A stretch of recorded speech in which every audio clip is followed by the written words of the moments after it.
is Sherry Wilde, and I am the author of the book The Forgotten Promise, which tells the story of my abduction experiences. I prefer to call them encounters. So I tell how I went through the whole process of coming into the awareness of the fact that I was being taken by these beings, these entities from another world, and the process that I went through to come to terms with it, the fear, the disbelief, the bargaining, everything that's involved with being forced to believe something that you previously didn't even know was possible, and then to find out that it's happening in your world. So I've already talked a little bit about that. So now I'm going to share a little bit more of what it's like to be what I eventually found myself to be, not an abductee, not a victim, but a volunteer. That is that I made the decision, the choice to come to planet Earth, and along with millions of others. Nothing special about this, actually. Everyone on the planet is here for a purpose. Everyone has a role to play in this wonderful time that we're going through. Mine just happens to be that I came in from another dimension, and the purpose of the plan was to raise the vibration of the planet, so of humanity, in order to assist humanity in possibly awakening in time to go with Gaia into the fifth dimension. So the whole reason that the call went out from Gaia for volunteers in around the linear year 1945 is because of the atomic bomb that was detonated. And she made that decision at that time to go on to the next opportunity she had to go on to the fifth dimension with or without her children. And my guys told me that in 1989, I believe, that Da told me when he was teaching me to be a light worker. What he did is he taught me to read people's light, their vibration, by looking into their eyes. And I had an opportunity to do that for 2 1/2 days. And it was a lot of fun. And basically I would just look into a person's eyes and I could register, I was given the tools to register their light vibration. And then I would get, you are staying or you are leaving. And when I asked him what that was all about, he told me, that was the first time I ever heard about, because I was on this side of the veil, that I heard about the whole ascension thing. And he said that it was an absolute that planet Earth was going to go into the higher frequencies, and those of her children who were ready to go with her would be allowed to do so because they had been in domination long enough.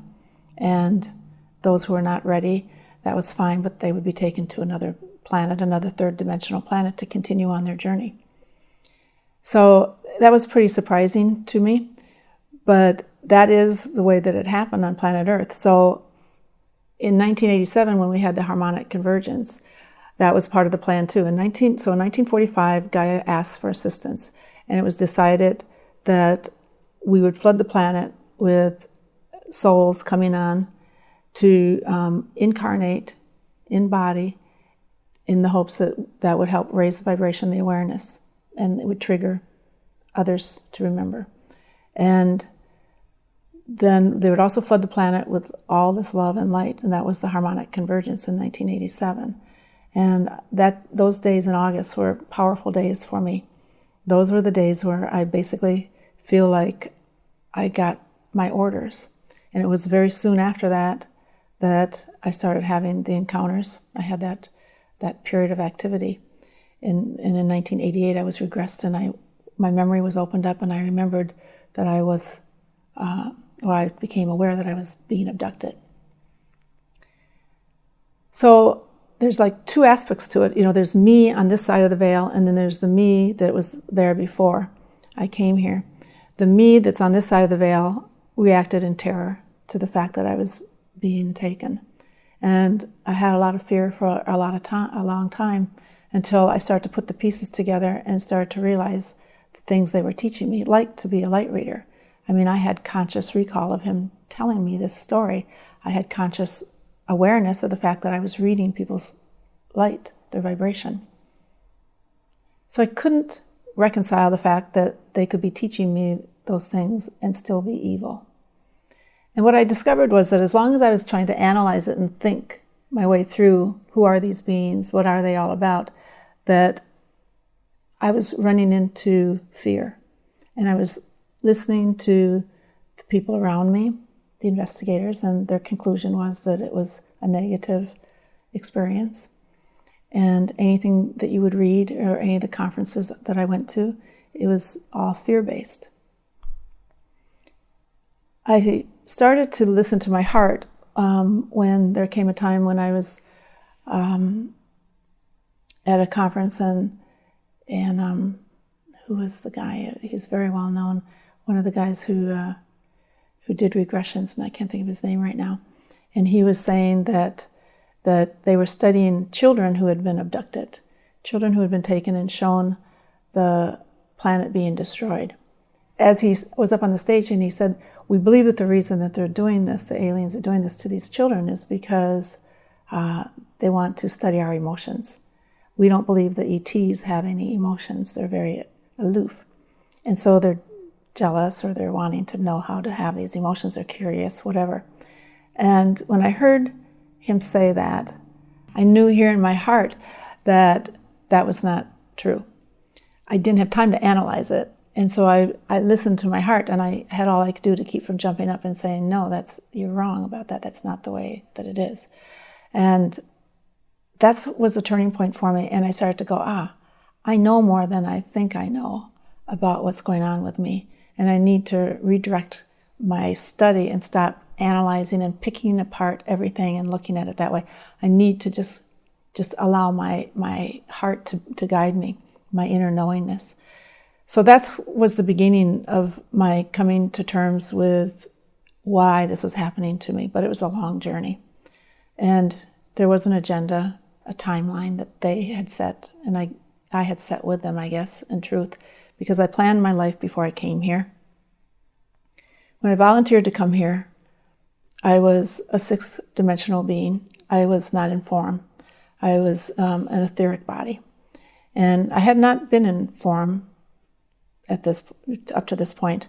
And so coming into the third dimension was a challenge, but it was one that I wanted. I came to be of service to Gaia.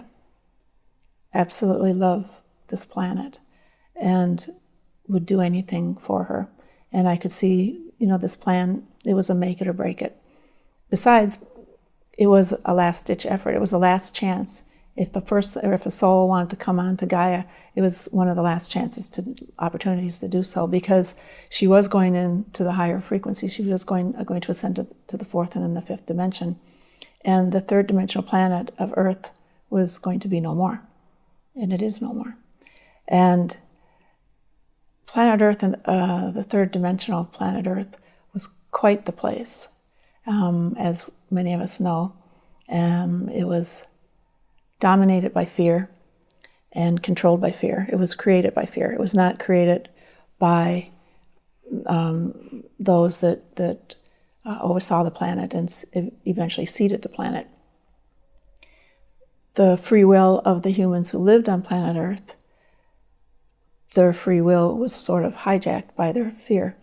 And so it fell in vibration. And unfortunately, it became a world that was pretty much enslaved. So deciding to come onto planet Earth was a pretty big decision. It was for all of us. But we knew the truth. When you're on that side of the veil, you see it for what it is, and you understand that it's all a game and it's all good, and it's just an experience that you want to have.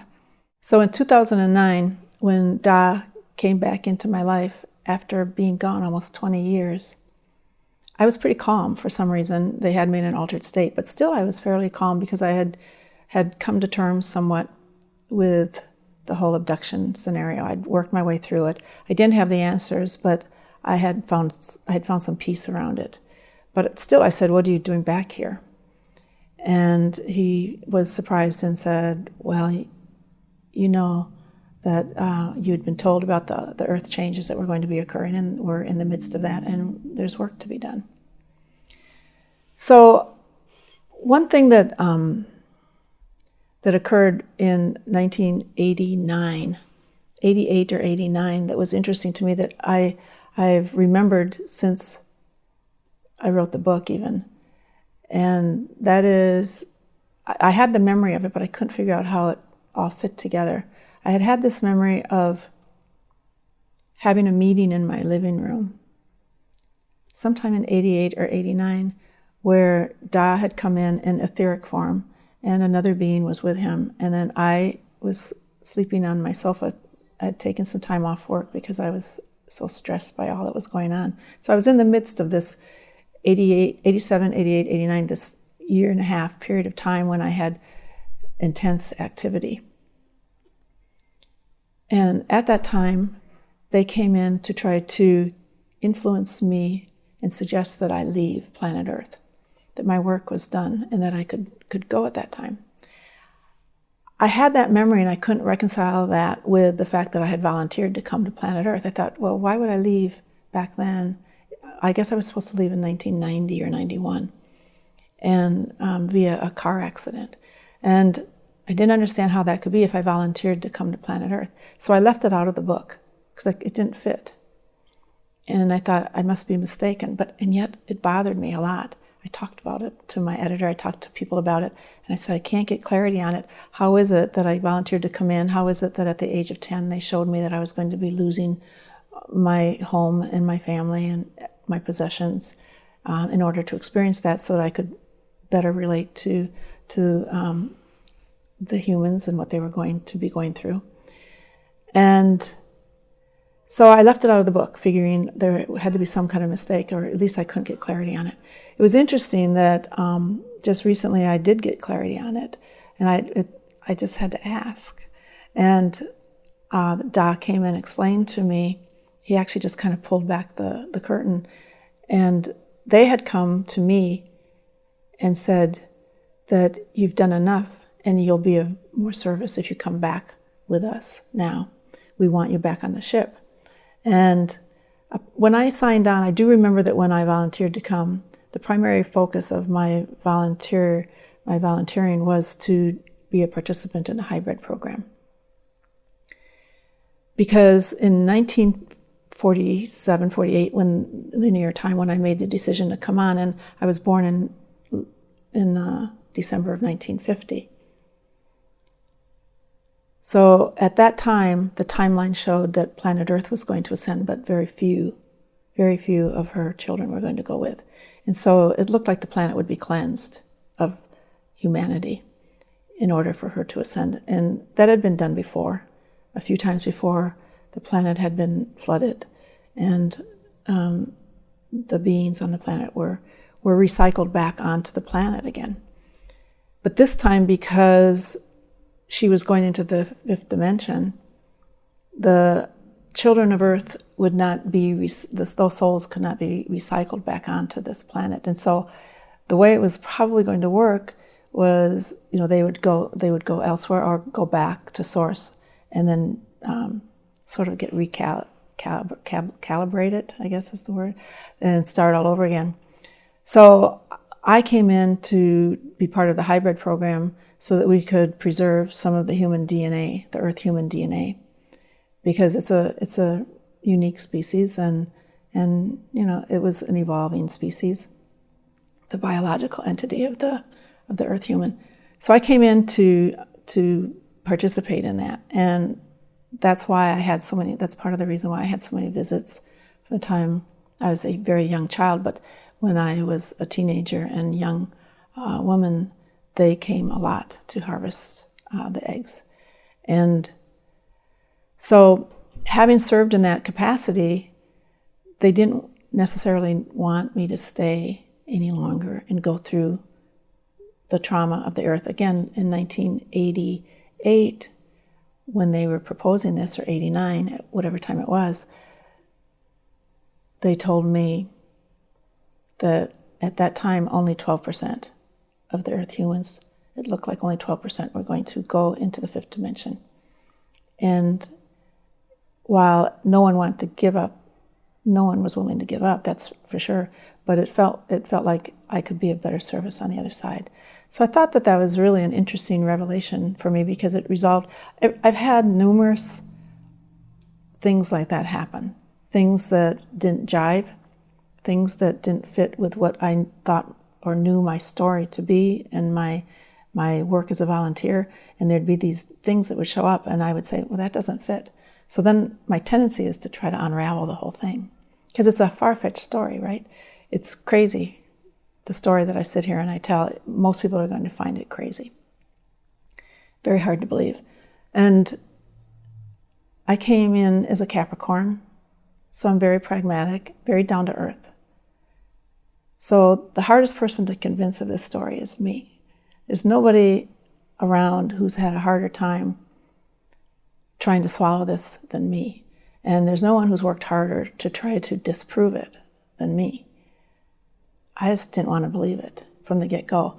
I'm to the point now where I'm speaking about it, I embrace it. But every now and then when something like that happens, when I can't pull the pieces together, I do have a tendency to go, well, it's all crazy. It was all crazy to begin with. What was I thinking? Of course, and go back to my 3D matrix thinking. And I've learned to not do that. I'm learning to not do that. I'm trusting more and more. And as I trust more and more, the answers come more readily. They come faster, easier. But it's one thing that Da has told me right from the get-go, all the way from the get-go. The reason that they did some of the things that in the book, if you read my book, there are some things that were done that seem cruel. Dropping me in the middle of the night in the pig pen at my girlfriend's house, freezing, winter night, with just a t-shirt and bare feet. Why would they do such a thing if they love me so much? Why did they do what I call the thundering footsteps? Frightening, so frightening, the sounds that, until I was so afraid I surrendered. And they did a lot of different things that seem cruel, but they're not, in truth. Those were place markers that they put out there for me, just like they did just recently when I said I wasn't going to have the book published, and Da came and talked to me and said, have you forgotten the promise you made? And when he left, he made a minor spectacle of himself. And he does that, flashing his face up on my ceiling in the middle of the night. Those things that seem so terrifying at the time are done to imprint my conscious memory with the fact that this is real, so that I have like a touchstone as I'm awakening and remembering what's gone on in my life and trying to gauge what's real and what's not real. I have those imprints that anchor me into this world from the reality of the experience. And so that's why they did it. And they took a lot of care to do that for me, and I'm grateful for it. And so as I move forward in my work as a volunteer, I got my way. I didn't leave, of course, via a car accident. I wouldn't leave my children. I refused to go. And I stayed. And so if I was going to stay, then the next phase was that I needed to then eventually write this book and do this work. So that's fine. That was what was on tap for me anyway. That was the program I had. And we all have exit points in our lives as we move along through. We set our lives up that way, that we have exit points where if we decide that we no longer want to stay, we can take that exit. And I have them in my life like everyone does. And I had the option, but I didn't take it.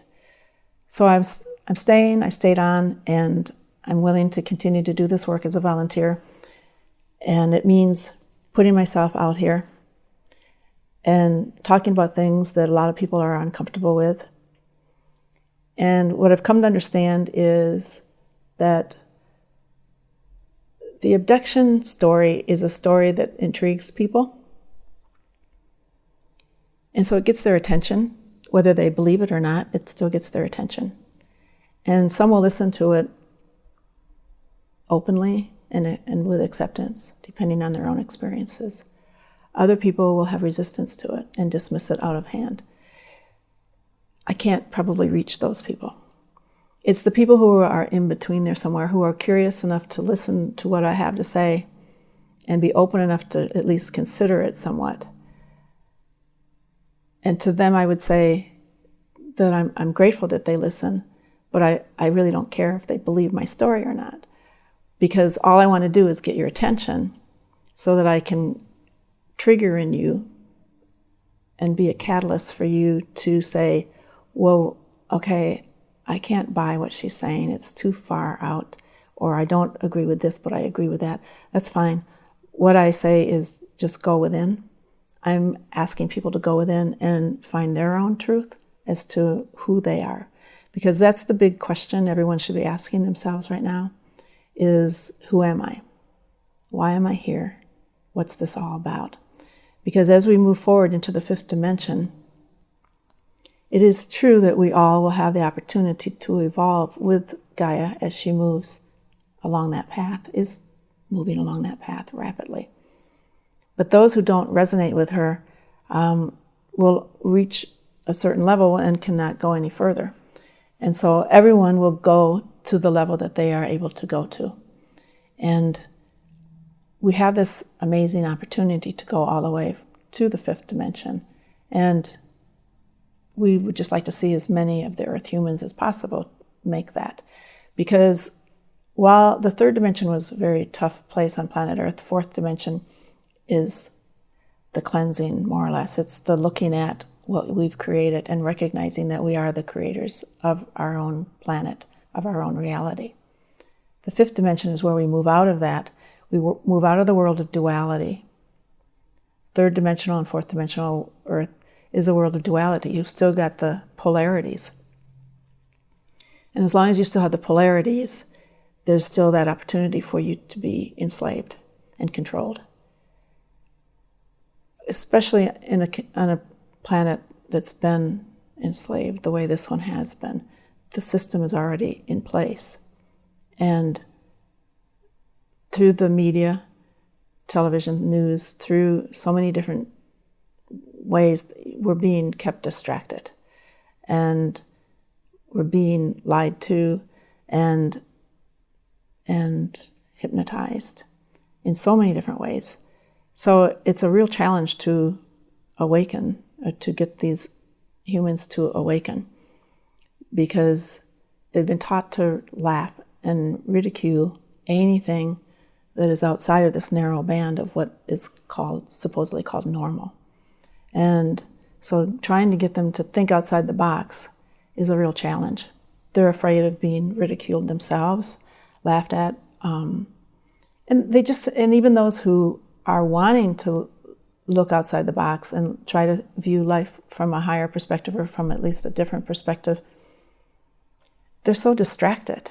And the controllers of the planet, they've been working hard to make sure that they're distracted by, financial issues and weather issues and health issues and all kinds of everything, wars and anything that they can throw at us, they're throwing at us. If only the Earth humans would see that that's a game and look right through it. Stop listening to the news. You really won't die if you don't know what's happening out there. You have to have a certain level of awareness, certainly, and you can get it from other sources than the major news sources that are available to us, the primary ones that we all think of. And instead, look elsewhere, but mostly let most of it go, I think I would say, because it's not really that important. It's like playing a big game of Monopoly. It doesn't, at the end of the day, it's not going to mean anything. So what if you own Boardwalk and I own Maverick Place or whatever it's called? It doesn't matter. So humans need to understand that what's important right now is the evolution of their soul, the awakening of their soul. Their soul is yearning to awaken. That's why they signed on to come here. I'm not the only one who came here with a purpose. Every person, every soul has a purpose. So that's the thing that everyone should be asking themselves. What is my purpose? What function did my Father give me to fulfill in this world? That's the other thing, is this whole thing of karma. The idea that we incarnated onto the planet and came here to learn lessons is another thing that needs to be looked at and dismissed, let go of. Karma is the game of the ego, the fear-based little self that has been controlling the planet, which is within each and every one of us because we are dual-minded. So karma was created to make us believe in our littleness, in our belief that we're not good enough, and to keep us tied to this planet. You don't evolve. Once you're on planet Earth, it's very, very hard to move out of planet Earth. You do get stuck here unless you become enlightened, which is very rare. So karma has been a game that was enacted on the planet, and I certainly bought into it when I was in the Matrix and I thought that it was a perfectly reasonable way of looking at things, that you had to work your way back home to God. And that there were lessons, and that after every lifetime you reviewed it and you saw where you failed and where you didn't do well, and that you needed to learn more. Now when I look at it, it makes me laugh to think that I believed that, because the truth of it is that we were created perfect. And all we have to do is wake up and remember the truth of who we are. Yes, we make mistakes. We're three-dimensional beings. We're experiencing a three-dimensional world of duality, so there's going to be mistakes. But there's no such thing as a sin. Sin does not, our Father, Mother God does not look at us and consider anything that we do a sin. Nothing. It's not possible, because we are created as an extension of our Creator, our God. So the whole karma thing is going away. It's falling away. It's tumbling, which is good, because that's just another way of keeping us trapped and enslaved. So it's just me saying this to people who might take offense at it if they haven't already heard this. They might need to be with that for a while. They might have some problems accepting that. And again, I would just ask that if it doesn't resonate with their heart, then that's fine. Just let it be. And that's true of anything that anyone says. You should always run it through your own heart and see how it feels. I did a lot of that, and eventually it just leads you to the truth. It has to, if you're being honest with yourself. Your ego will get in there and lie to you sometimes, and you have to learn to discern what is the truth and what your ego is presenting to you as the truth, and saying to you, no, come over here and believe this, because isn't this what you always believed, and doesn't this make more sense? So if you start analyzing, then you know that you're an ego, and that you're not looking at it through your heart. The idea that some would be taken off the planet, that is what I was told back in 1988 when I was doing the light reading, and Da explained to me about the earth changes. And I had a real problem with that. I had a real problem that some would stay on the planet and go to this supposed wonderful place, but I had questions about that, because they had shown me the planet being destroyed when I was a little girl, and I thought, well, why would that be a good thing for those who were able to resonate with a higher vibration and who had, evolved to that point? It didn't seem like a very good thing. But I've since come to understand that the scenario that was in play at that time has changed, because we do create our reality through our thoughts and through our vibration and through the collective. So now it's always changing. It's always changing. And as Da told me even back then, there is the hope that if there's enough level of vibration, it will have the effect of pulling all up. I don't know if that's happened. There are some spiritual teachers who are saying that has happened. But as far as taking some off the planet and going to another third dimensional planet, I don't think I remember that that's going to happen. I think that that's changed. I think that that was the plan when it was going to be only maybe 20% at most that were going to evolve, rather than have this terrible catastrophe happen on planet Earth the way that it was going to be done with this. I think it was planned that like an asteroid would hit the planet and the oceans would sweep in and sweep everyone, which is similar to what had happened like Atlantis and Lemura. So instead of that, it was going to be that we're going to take the third dimensional beings who still wanted to stay in a dual-based system, take them to another planet similar to Earth, and allow them to continue on their journey of awakening. But I believe that we've made it far enough along to where it's just going to be more of a natural, if you can have a natural ascension in the body. But humans are going to evolve and go into the fifth dimension. I don't know if it's going to be in the blink of an eye, like some are saying, or take time. Again, that's up to the human collective. But those who are not ready to go will incarnate.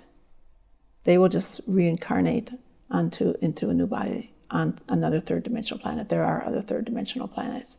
And because I don't think that it's going to be that large of a number. Whereas before, having it be most of the Earth humans, it was a different scenario. And also because the vibration of those Earth humans was fairly low. And now everyone is awakening to some extent, it seems like. I think there's an awareness level that's happening. So it's an ongoing process.